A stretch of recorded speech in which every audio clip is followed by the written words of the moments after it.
Matapos umugong ang balitang papalitan si Senate President Tito Soto bilang Senate President, ay dito nabigla ang lahat matapos umupo sa plenaryo si Senadora Loren Legarda. Akala ng lahat ay siya na ang bagong Senate President dahil sa pagtawag ni Senador Mig Zubiri sa kanya ng Mr. President. Kumalat din sa social media ang iba't ibang komento patungkol sa palitan ng liderato sa Senado. Agad namang binasag ng majority bloc ang usap-usapang papalitan si Senate President Soto. Dagdag pa ni Soto sa ginawang interview sa kanya ay katuwaan lamang umano ang kanilang ginawa. Pinaupo lamang si Senator Legarda upang mag-adjourned sa plenaryo. Mananatiling Senate President si Soto matapos na mapigilan ng mayorya ang nilutong kudeta sa liderato ng Senado. Iginiit ni Soto na ang kanyang mga kasamahan sa majority bloc ang rason kung bakit hindi natuloy ang pagpapatalsik sa kanya. Lebiste. Ay, Senator Legarda, pasok! Thank you very much, Madam President. Madam President, nice to see Okay, naulit-ulit pa ha. Madam President, tatawa-tawa siya. Observe nyo si Tito sa likod. you on the yes, session resume. Oh, nagpaalala pa, session is resume. So pinapaalala nila, legit yang sinasabi mo, Subiri, kasi hindi suspended. Kasi pagka session suspended, hindi yun official. So eto, resume. So official yan. Pinaalala pa ni Tito Soto, oy, paalala mo na resume na yung session bago mo tawagin ng Madam Senate President. Already, right, Madam President? Yes, session is resumed. Ito ang nakakagulat na eksena sa dulo ng sesyon ng Senado kaninang hapon.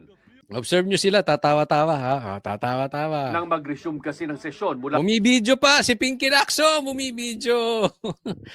Bumibidyo.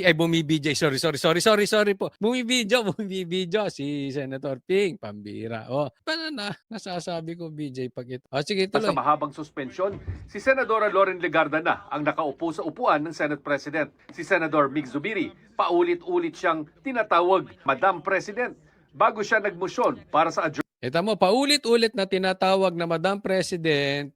Si Senadora Loren Legarda na ang Ulit-ulit, nakaupo sa upuan ng Senate President. Si Senador Mig Zubiri, paulit-ulit Paulit-ulit na tinatawag na Madam President. Si Tito Soto, okay lang. Okay lang, di ba? Nakangiti pa. siyang tinatawag Madam President bago siya nagmosyon para sa adjournment habang nakangiti ang mga miyembro ng mayorya Nakangiti pa, oh. Ay, natawa-tawa. na nasa session hall. Kasama na si Senate President Tito Soto. Madam President, I move that we adjourn session until 3 o'clock in the afternoon, Monday, February 9, 2026. I so move, Mr. President. Madam President. Any objections? I don't see the minority here, only the majority. Walang minority. Sagutin natin yan lahat-lahat. Observe lang natin ang nangyayari. This is also in cooperation with the minority. With the minority, They know that yes. we're going to adjourn early. Ayan, natawa-tawa. No Sige, tawa objections lang kayo. heard. Session is adjourned until Monday, 3 o'clock. February 9, Nine. 2026. Boom! Okay, So, Coach Oli, may mga nagtatanong, meron na tayong mga natatanggap na tanong at may meron tayong nakakausap. At tinatanong, anong nangyari? Hindi ba alam ng minority itong ganito? Bakit sila nag-attempt?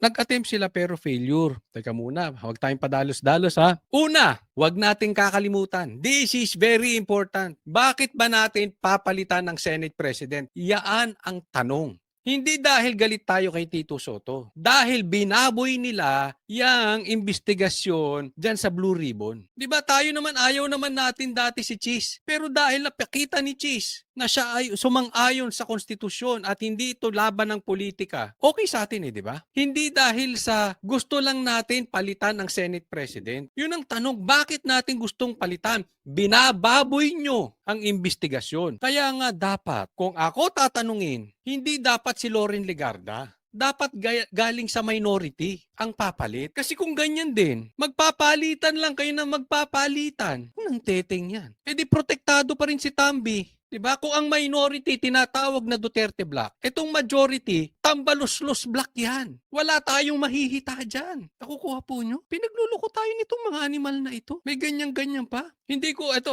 is aking opinion lang. Hindi ko alam kung hiningi nitong si Loren Legarda ang maging Senate President at hindi siya napagbigyan ng minority, kaya na ganyan-ganyan siya, or ito ay parang tanim witness o parang yung tanim impeachment ni Bongbong Marcos. 'Di ba? Alam naman natin yung impeachment na isinampa kay Bongbong Marcos, tanim din eh. Alam natin walang mangyayari doon. At kani-kanina lang, yun na nga, hindi na pumasa yung impeachment ni Bongbong Marcos. So sa madaling salita, ligtas. Ganito po ang ginagawa nila. Dahil po, mataas po ang sigaw ng taong bayan na palitan ng Senate President. Gumawa rin sila ng tanim palitan. Nagtatawa na pinagluloko tayo. Hindi lang po gusto naming mapalitan ng Senate President. Ang gusto namin lehitimong pagpapalit ng tayo ng paninindigan. Baka mamaya papalitan nyo nga yung Senate President, ilalagay nyo naman si Ping Lacson. Papalitan nyo nga yung Senate President, ilalagay nyo si Risa. Hindi yan ang gusto namin. Ayaw namin ng lukuhan. Huwag tayong maglukuhan dito. Binababoy nyo eh.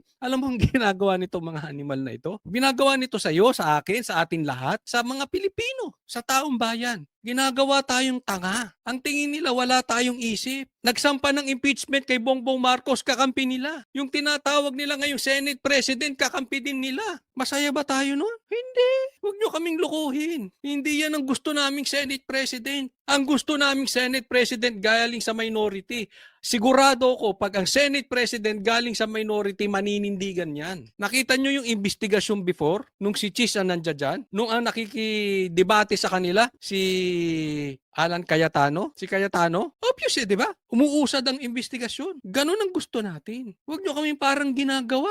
Hindi po ito laro-laro. Hindi yung tatawagin ka lang Senate President, kunwari, tapos, alam nyo, yan lang ang pinakita sa media, wala namang butuhang nangyari. So kung legality ang pag-uusapan po, kung gagawin man nilang Senate President si Loren, dapat dumaan sa botohan. Yun ang legal. Dito walang dumaang botohan. Kung meron mang dumaang botohan, suspended. Di rin po yung po pwede. Pero yung nangyari ngayon, ito po ilagay natin sa isipan natin. Hindi po yung galaw ng minority. Galaw po ng majority yan. Parang ginawa nilang tanim impeachment. Ito, tanim, palitan kuno. Tapos para nang-aasaroy Senate President, ito gusto nyo, Senate President, mabago, hindi po. At saka po, basta nakaupo dyan, ang tawag, Senate President. Huwag po natin kakalimutan yan ha. Basta nakaupo dyan. Ganun po. Diba? Parang pinaglalaruan nila taong bayan. Kalokohan nitong mga to. Tuloy natin.